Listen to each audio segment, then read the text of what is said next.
Welcome to Blake Street Banter, where one of us knows what the word banter means. The other two are just along for the ride. James, say hi. Hello. And we are joined by Joe Rock. Joe, how are you? Not bad, guys. How are you? Pretty good. Not gonna lie to you, we're pretty stoked about this interview. It was Joe Rock said yes. What? Second round draft pick, 2021. Kind of a big deal, I guess. Let's go right to that point. What was that call like? What was that day like for you? It was awesome. It's being surrounded by family and friends, lifelong dream, finally coming true. I mean, it's everybody's dream to play professional baseball. And I'm just lucky to say that I'm one of the few that was called on that day. Was it expected to go that early? I had an idea of where I was going to go. It was just a matter of when. I was going to be in that 2 through 5 range, but the way the draft plays out, anything is possible. Yeah, if I'm not mistaken, you're the highest Bobcat to be drafted, right? Highest pitcher, I believe I think it's like Mike Schmidt or someone else is above me, so kind of hard to compete with that. But yeah, Mike Schmidt. Yeah, we'll write that one off. But yeah, highest pitcher. I mean, that's a pretty good accomplishment right there. Yeah, Ohio. That's crazy. So you were a stud in high school. Threw 2 no-hitters in high school. Took your team to the playoffs a few different times. What was that recruiting path like for you? Honestly, I didn't really get recruited a lot by big schools. It was mostly like smaller schools around me. And then actually a funny story, when Ohio called me, I was looking for schools out of aviation because that was my major. And I didn't know they had aviation. So I kind of like blew them off for a couple weeks. And then once I found out that they had it, I called them up real quick. And then I think they saw me pitch 2 or 3 times at like showcases or whatever. And then I finally committed there, and then it was everything that I could ask for. So that's actually really funny. So just said 2 weeks off and just not going to talk to them. So aviation, so going to school was your number one priority, and baseball was on like the side piece. Could you say it that way? It was more just like if something would happen with baseball. Because I mean, when you're, 16, 17 years old, I didn't think anything about, playing professional baseball. I knew I was good enough to do it. It was just, what are the chances that could happen? So I always just wanted to have, a job that I could fall back on and make good money doing it right out of college. Mm-hmm. Yeah, just have that practical mindset for sure. Mm-hmm. And so it was the aviation program that blew you away. Yeah, apparently it was like top 10 in the nation, and I didn't even know about it. I always heard like your Embry-Riddles and a couple other schools, like Oklahoma State has some, and then like Ohio State has one, but Ohio is like to the top, I guess, which I never knew. That's pretty cool. So I mean, obviously they were pretty stoked about getting you on campus. Yeah, that's pretty cool. I know you are way too young for this kind of question, but me and James are both from Nebraska. Big Nebraska football guys. And we have to ask you, it'd be weird if we did it. Did you ever meet Frank Solich? No, but I think he came back this year for alumni weekend, and I wasn't there. Dang it. Damn it, Joe. That could have been our in. Dang it. Frank Solich was the coach of the Huskers back when he leave in 2003, 2004. He got fired and he went to Ohio for the next lifetime, I guess, for the next 20 years. I think he just retired. Yeah, our head coach is a big Nebraska fan right now. Craig Moore, he loves Nebraska. I think he played there, if I'm not mistaken. Craig Moore does sound really familiar. It was either that or Wisconsin, one of the two. Often confused. Nebraska, Wisconsin, same thing. One of those red Midwest schools. Yeah, I know it's red, but I'm pretty sure it's Nebraska because he always watches football on Saturdays. That's all he talked about. Yeah, that's definitely a Nebraska thing. Yeah, sounds painful. Yeah. So your time in Ohio, it was Husker baseball. Craig Moore, Mike got back to it. Husker baseball alone. Yeah. So your time in Ohio, so you had 2019, 2020 was off, and then 2021. Let's just walk through that. your 2019 season, freshman season, wasn't bad for a freshman, right? Like you're going into D1 ball. What was some of the things you learned that first season? Just I just like realized I didn't need to do too much because like going in there from high school to college, it's like high school going straight from the big leagues. You think you got to do so much because everybody's so much better. But just after I realized that my stuff's good enough and I could settle down, as you could see, like as my starts went on, I got better and better. So it's just like realizing that I don't need to do too much with my stuff. Like your stuff is nasty. Has it always been that nasty? I think it got better my freshman summer. I went up to Eric Cressy and really worked out, like focused on working out and pitching for those 4 months that I was up there, and that's when I flipped the switch. What was that switch? Like what was it, like a technique? Was it a wind up? Was it you move in your foot like a quarter of a rotation, a little bit more? I would say honestly growing into my body and learning how to use it properly on the mound. Because like my velo was probably 88, 90 up there, and 2 bullpens later, I was sitting 93, 94. And I think it was just, learning how to use my body the correct way, which I never really had anybody around to tell me, hey, do this. And then finally they just said one little thing and it clicked. Yeah. Yeah, going off of that, I mean, what's like the most valuable piece of coaching info that you got? Like something that just kind of clicked for you that was like, wasn't mechanical or anything like that. It was just like a little phrase or something like that that just clicked for you and put it all together. Anything like that? Yeah, just like our head coach last year always said, just stay with the game. Never get too far out in front. Like, don't look into the future. Like if it's the first inning, don't worry about, hey, what's going to happen in the ninth if we give up 2 runs here. Just always staying in the present. So kind of like a one pitch at a time kind of mentality. Yeah, pretty much. Just whatever I'm doing now, just try to do it the best that I can, and then worry about what's going to happen later when it comes. Yeah. There's something to say about that, and being able to actually have that mentality. That's not an easy thing to do, especially baseball. No, I mean, for me too, like everybody does it, like I throw one bad pitch, it's like, oh man, I'm going to walk them or whatever. But, you just got to remember it's a game and they're good. You're good. It's just going to be who's better. Yeah. And it's usually you, right? 2.33 ERA in 2021 and 1.06 whip. Hashtag humble. Yeah, we'll be your spokespeople. You can do you. You're near 12K per nine. What was that 2021 season like? Because what was it? Was it that year that you struck out 14? Yeah, it was 14 batters in 7 innings. Yeah, it was. This is a good season for me. I just was really excited to get back out there after not being able to play in 2020, and I knew this was a big year, and I just wanted to go out there and give it all that I could, and which I wanted to make it my last season, but did what I could. Yeah, it's incredible. So let's walk through that Purdue Fort Wayne game. You struck out 66% of the batters, or as the outs. Were they like 1, 2, 3 pitches at bats? Were they grinding? When did you feel the zone that you were in? Like, that's a lot of strikeouts, man.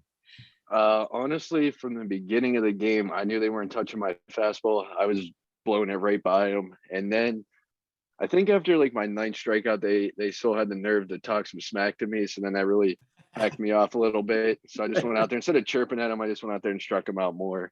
But Love that. I was kind of like, how can you talk crap when someone's striking you out batter after batter? But no, honestly, it was just, a confidence booster really, because it was a conference game. And I was actually working on my changeup that game. Didn't do much of it, but Yeah, didn't need to. Yeah, when you're piping it and it's time to shut them up, like it's okay not to work on that, right? I'm sure sure Coach Moore was okay with that. Yeah, he liked it. He enjoyed it. Yeah. Yeah, so this week has been first week of college baseball. How much fun is it to play college ball? It's awesome. Like when I turned on the game to watch it on Friday, I think it was, I kind of got excited and I was like, man, I really can't wait to get back and get after it again. And it felt kind of weird too, because, at this time last year, I was already one start deep, and now I'm still sitting at home waiting for the first practice. Just you get an antsy a little. Yeah, I mean, I was ready to put on my glove and sit in the living room with it on. True baller. Love that. So are you going to invest some time into watching Ohio games this year? Is that going to be part of your routine?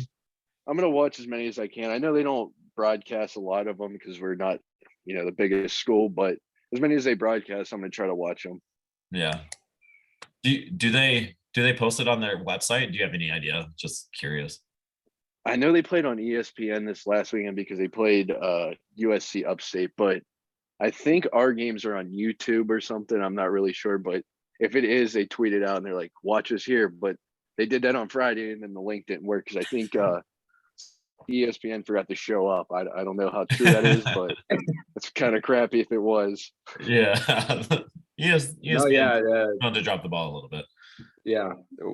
Watching Husker games here, only one game's on TV, and then they're all radio. So I mean, that's a Big Ten school, and you can't even watch them very, seldomly. So, so you mentioned you're going down to Arizona here soon. Did you get some marching orders, or how'd that work out? Basically, they said whenever you want to come back, come back. And I told them I think I have COVID testing on the 4th, so I'm going to go back a day earlier. And then Bryce McGowan, and Hunter Goodman are staying in an apartment down there, so we're moving in on the 3rd. Okay. How did that relationship kick in? The Goodman, you said McGowan, yeah, Goodman, Yeah. McGowan. How did that start? Down at the ACL? We all signed together. So when we were in Colorado, we all kind of hung out. I mean, what was there, 7 of us or 8 of us there that signed. We went and hung out the night of and the day after, and then just over like the course of being there, I just started talking to Bryce more, and Hunter. We always would go golfing, so we kind of just stuck together. Yeah, that's kind of cool. How is the golf game? What's the handicap? I don't even know what a handicap is, but I know I go if I shoot under 14 balls a game, then I'm doing pretty good. I usually have to go buy a box of balls before I play. Fair enough. Appreciate that. You and me both, brother. I go through so many golf balls, it's not even funny. I buy the cheapest golf balls. Everybody I play with are buying the Titleist and all these expensive ones. I'm like, give me some driving range balls because I'm going to lose them. This is still a work in progress. Yeah, don't worry about it. Yeah, that's hilarious. Rip it. I mean, I think that might be one of the reasons I don't play golf is because the expense of the materials. It's too damn expensive for me to go out there and keep losing golf balls all the damn time. I can't do it. I get super excited when I find one in the rough that's not mine. It's just an extra ball. That's usually why I go out there. No, just me. Yeah. Okay. Cool. All right, we'll move on.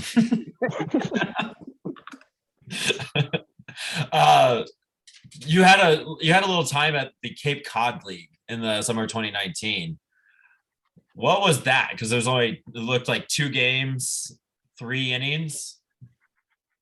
Yeah, so the people that work at Cressy's, they have a connection with the Cape Cod coaches, I guess you could say, and they needed a pitcher, so they sent me down there to pitch a few games. And then actually I played for Jerry Weinstein, who is a coach here, so that was kind of cool. But he's a great guy. I like him. Is he that charismatic in real life too? Oh yeah, I would like this. If he's watching this, he's gonna hate me, but he's kind of a clown. I like it. He's fun to be around. He's fun to be around. It's an endearing. He's been around for a long time. Yeah, he's been around forever.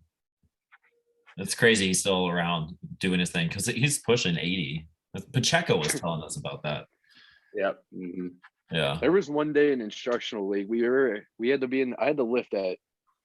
I want to say it was like 7 or something. And he came down from the cardio room at like 6:58, so he had to be up since like 4 a.m. getting ready to go.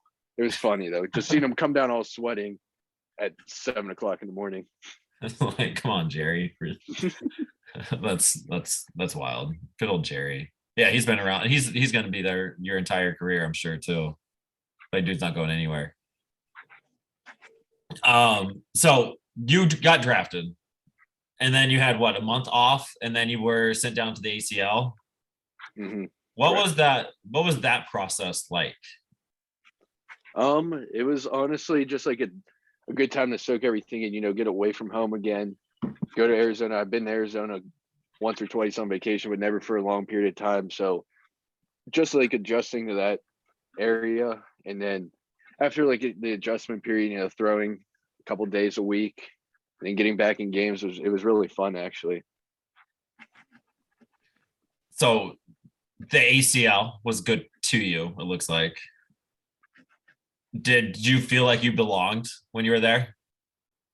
I thought it was a good thing just because I threw 90 innings this year. And plus Yeah. I was already shut down for a month. So I feel like, getting thrown into something greater could have been worse for me and for like the team, but I wish I would have been moved up, but it is what it is. Right. Yeah, because you only pitched 8 innings, I think. Yeah, 8 innings down there. And that was that kind of the idea, like just not to wear out your arm. So after pitching 88 or 89 I innings. I would say so. I think it was more to like just to get our feet wet and see how we respond to better competition and whatnot. But overall, I thought it was pretty good what they did, not taking us and then just throwing us right into something new that we're not familiar with. Mm-hmm. Yeah. So, I mean, obviously, as a pitcher, like, elephant in the room is Coors effect, right? Pitching a mile high. So, I'm sure you've heard about it a little bit. Have you thought about that at all? Have you, talked about it all with coaches? I mean, what's your thought process there? So throughout my whole career, I've been like a ground ball pitcher, so I'm really not too worried about it. I know obviously home runs are part of the game, and I'll give up one or two, when it's whatever, but not really. I feel like if I just go in there and continue to pitch like I did and get ground balls, I'll get outs. And like I said, you're gonna have the home runner too, so you can't really let that affect you. Yeah. And I mean, it's Coors, but like, all the steps to the minors, you'll have that. California is notorious for being hitter leagues. When you make it to Albuquerque, I mean, that's a mile high too. So, you'll be greeted with it, whether you want to or not. Right. So, what's your mentality, when you give up a home run? Like, are you like super emotional about it, or is it just like literally just like next pitch, let's go, move on? What's your thought process there? Yeah, for me, it's just moving on. Like I said, it's who's going to be better when I'm pitching or the hitter's going to be better. And sometimes, you make a mistake pitch and they hit it over the fence. I mean, that's their job. They hit home runs, and my job is to get them out. So like just moving on from it, getting back after it on the next pitch. It's getting ground balls and getting outs. When you are done with your outing, so going back to this pitch by pitch mentality of yours, when you're done with your outing, do you go back and look at it, or how do you review your performance, or how do you look at it?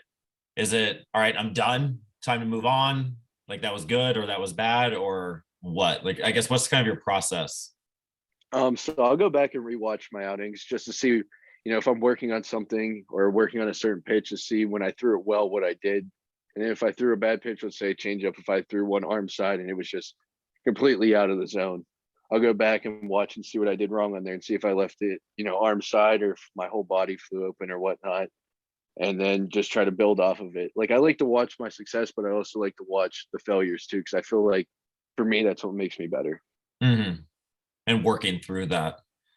Have how I mean, we've talked to a few guys now, and they've been saying they have been their biggest coach. They have had to teach themselves how to coach themselves. You're young, you're fresh into the very going into your first professional season. You had 2 years of college ball under you. How you figured that out for yourself, or is that still a work in progress? Who's kind of helped you along the way? I would say it's a little bit of both. Like for me, I know what I need to do to get ready. Like so, like in the off season, they want you to throw so much. Like I obviously, but I don't really need to throw as much as it says it does. Like my arm, I could take 3 weeks off and then a week later be on the mound again and be just as good. And I feel like it's just taking what I know and what they know and joining the two together and seeing what it could become. Mm-hmm. Have No, I'm not going to ask that question. That would have got you. No. We'll skip past that. So go to your windup. You have that lanky, like you're 6'6", man. Like growing into your body, like you said, like 6'6". Have you always been 6'6"? Up until I hit 6'6", like I think in That's a stupid my question. junior year high school, maybe. That's what I meant. Yes. So 6'6" you in third grade. that was a stupid ass question. All right. You've been 6'6" for since your junior year, you said. So growing into that body and figuring out what that looks like. So your wind up, like it's long and lanky. Like it's really fun to watch. Has that always been that, or have you developed that to what it is now? How did you get this wind up of yours? I think it just came naturally, honestly. I feel like that's like how I've been pitching my whole career. And I obviously made some tweaks here and there, like lifting my leg higher, lower, whatever throughout the years. But for the most part, it's always been the same. And everybody says I'm lanky. And then I always got comparisons to like Randy Johnson, Andrew Miller, just guys like that. So I never really tried to be like them, but I think it just played out to be that way. Mm-hmm. Yeah, that's my next question is like, did you model your wind up, your delivery off of somebody? No, but like the people that I mentioned, will watch them pitch, because if we're, because if you say, hey, you look like this guy, so it must be, stand out a little bit. So I'll go back and watch them and see what they did. And if I could take any little bits or pieces from them and incorporate in my game, so I'll try to do. Yeah. And when you're such a tall, kind of lanky guy, it just, as a hitter, it's intimidating because there's so many just body parts just flying at you, It's 66 feet, but when you're 6'6", it feels like it's 40 feet, Yeah. It's that's gotta be cool, like being right in on them. Like does that ever cross your mind, like how close you are to them when you end your wind up? From my perspective, it doesn't even seem that close. It still seems like I'm far away, but it obviously gives me an advantage. Like let's say a shorter guy comes in, they're throwing the ball with 57 feet. I'm probably throwing it from 55 feet. So, it does give me a little bit of advantage, but I never really looked into it that much. Yeah. Another stupid question. I need to figure this out. Okay. What's your favorite pitch to throw? Probably my slider. I'm actually working on a splitter right now that's pretty good, but I can make it better. So I feel like it's just gonna be one of those pitches that, takes a while. But to answer your question, my slider. Yeah, that slider splitter combo would be sick. Yeah. What are you doing right now to work on it? Are you just bullpenning it, or? Yeah, I'm playing like sort of long toss with it, and then in catch play, just throwing it a lot, and then bullpens, obviously, throw mostly like 15 splitters, 15 fastballs, whatever my pen is that day. Mm-hmm. I'm just working on that. So your arsenal goes fastball, slider, changeup right now? Yeah, right now. Working on that fourth pitch? Yeah. All right. What's go from wind up to stretch? Do you feel comfortable between both of them, or do you like one better than the other? No, it doesn't really matter to me. I throw all my bullpens out of the windup just because I like to work on things out of that way. But to me, they're both the same, and I feel just as comfortable in both. Yeah, and it's good to practice. It's good to practice. I have a joke. This is funny. I think it's good to practice the thing that you're going to do most common, because nobody's going to get on base. So, all right. Thank you, James. That was my joke. So all wind up all the time. Yeah, nobody gets on. Yeah, got it. What were you going to ask? I was gonna ask you about your changeup grip. Is it a circle change? Are we talking Vulcan change? I mean, what's that like? Because in high school, I was a pitcher. Granted, I wasn't very good, but I tried to throw a changeup and I couldn't figure it out for the life of me, whether it's grip or anything like that. So I'm just wondering, from your perspective, how do you throw it? What your grip is like? Anything you can share? Right now, I'm a circle change, and I'm trying to throw like my fastball, but it doesn't really work. That's why I'm trying to learn a splitter, because it's more consistent. But when I do throw it correctly, I have to just tell myself, throw it like a fastball, and seems to work sometimes, but sometimes it doesn't, and that's why I'm trying to pick up a new pitch. Yeah, every now and then it works pretty good. Yeah, like for me, when I throw it in the game, it works. But if I'm trying to throw it in a bullpen, forget it. You might as well. We're not playing catch; we're playing fetch at that point. Yeah, sounds about right. Unfortunately, Would you say there's something to your competitive edge that gives you that extra advantage? Like your competitiveness comes out, so you're a little bit better when that happens. I would say yes. Going back to the changeup, when I said I throw good in the game, it's probably because I only throw it like once or twice, and I don't have to think about it. Whereas like when I'm in catch play, it's like, okay, I threw a bad one. What did I do wrong? You know, whereas in a game, if I throw a bad one, I could get off of it for a couple pitches and then come right back to it. That makes sense. Would you say you're a competitive guy? Yeah, I hate losing. And Yeah. I think there'll be a couple. We were playing cornhole down there and I lost, and I hate losing. And I had to run it back and try to beat him, and I lost again. So you know who you're playing and know who you need to contact when you get back down there. yeah, and I'm gonna hopefully give it to him pretty good this time. Because I hate, like I said, I don't want to lose. I don't want to go 0-3. Yeah, I mean, there's something to say about that too, right? That competitive advantage going all the way through it. Because I found this quote. I absolutely love this. I want to dive into this. So you said, my goal is to get to Coors Field as quick as possible and hopefully within the next couple of years. I'll be at the All-Star game being an all-star pitcher, if not the starter. That's a goal to get to the big leagues as quick as possible. I read that and I wanted to run through a fucking wall for you. Like, I absolutely love that mentality. And yeah, so walk us through that. Like, is that like, that's the driving force, right?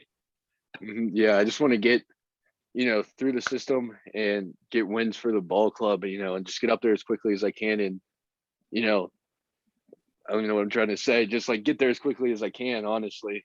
And like I said before, just win ball games and be a guy that you guys can rely on. I mean, obviously, as you've been a starter for a while. I mean, a lot of guys, when they are starters, especially when they make the big for the first time, they come out of the pen and they're just kind of called down in weird moments and things like that. Like, is that things that you've thought about at all that you're absolutely down to do and all of that kind of stuff? Yeah, I mean, I really want to do anything to get there. So whatever they need, I'm going to do. I mean, that sounds cliche, but that's really what I want to do, is just get there as quickly as I can. And I've been thrown in all kinds of weird situations. Like in college, I came out of the pen like a 6-0 lead we had. It ended up being like 8-6 after that inning. So hopefully it remains as a starter, but whatever they need.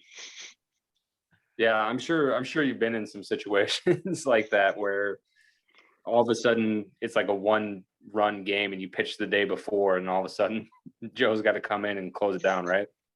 Yeah, they tried to get me to do that this year. Come out on Fridays and then back on Sundays, and it was like, maybe don't run me 110 pitches every weekend, and we could do that. Yeah, that would take a toll. Yeah, there's only so many awesome. bullets. It doesn't matter how talented you are. There's only so many bullets in there.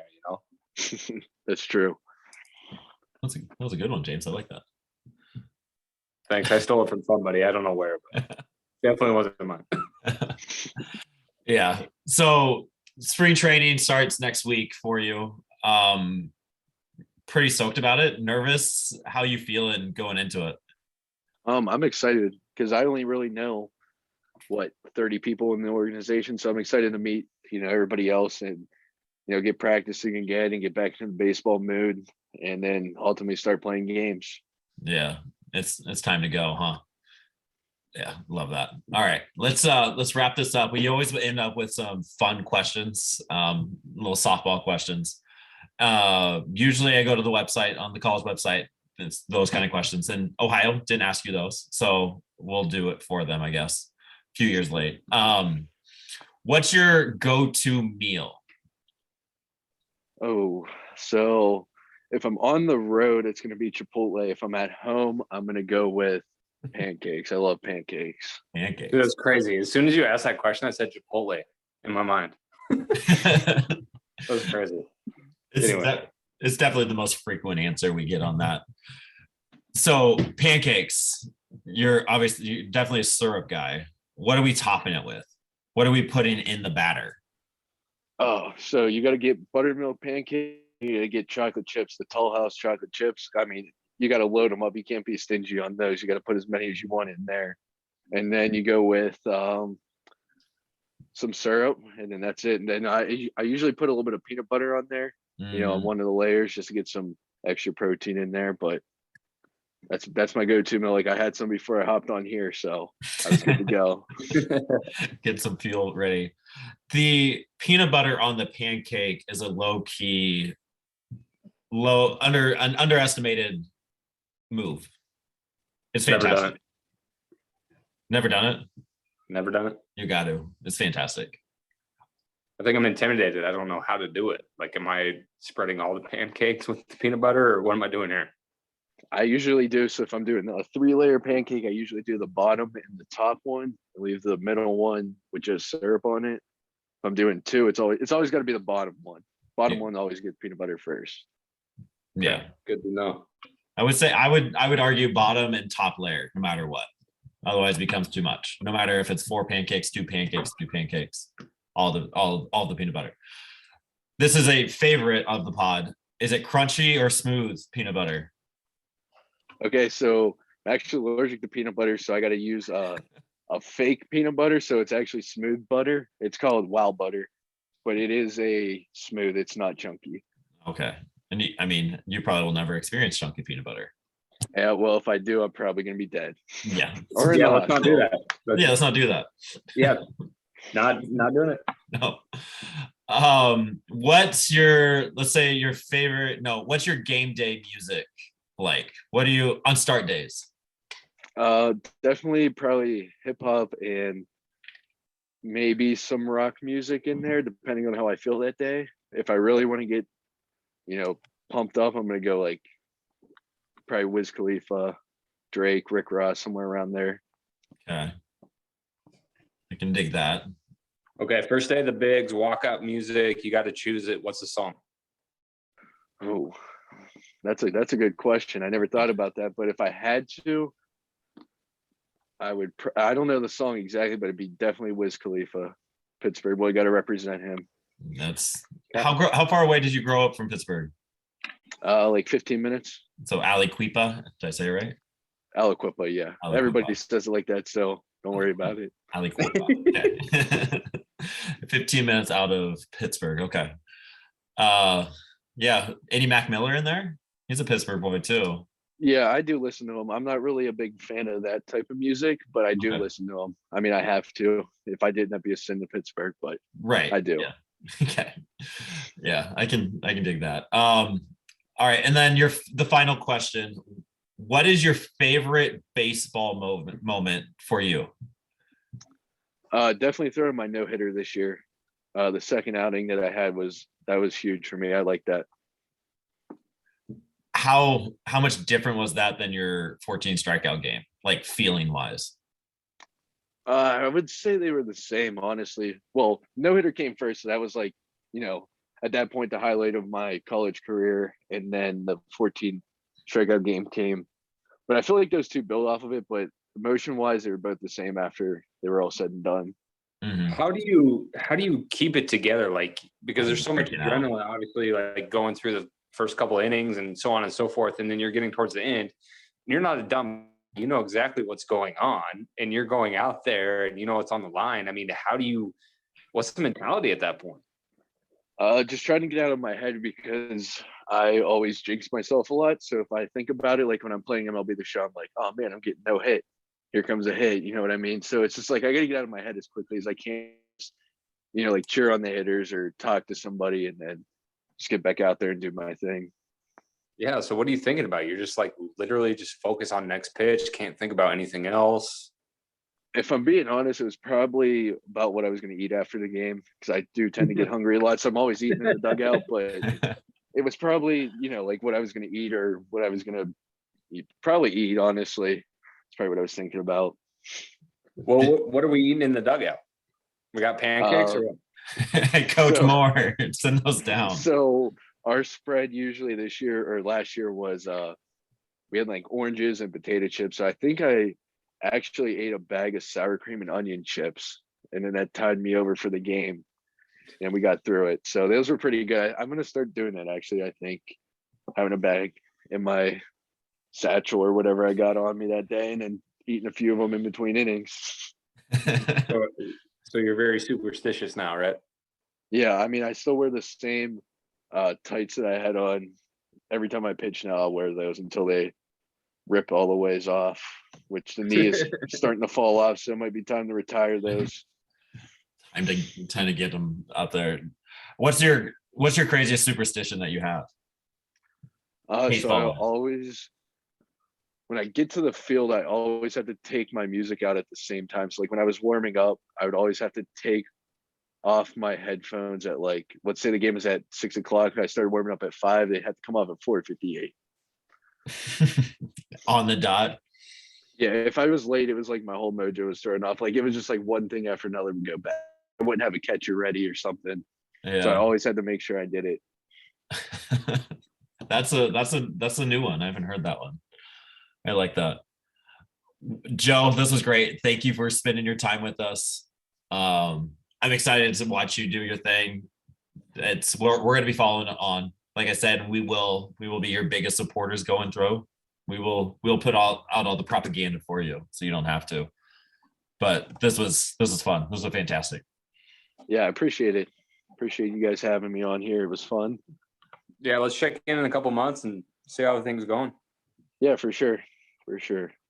All right. Thanks, Joe. Appreciate it, man. Yeah, appreciate it. Thank you for watching and listening. Please check out our link tree for more content.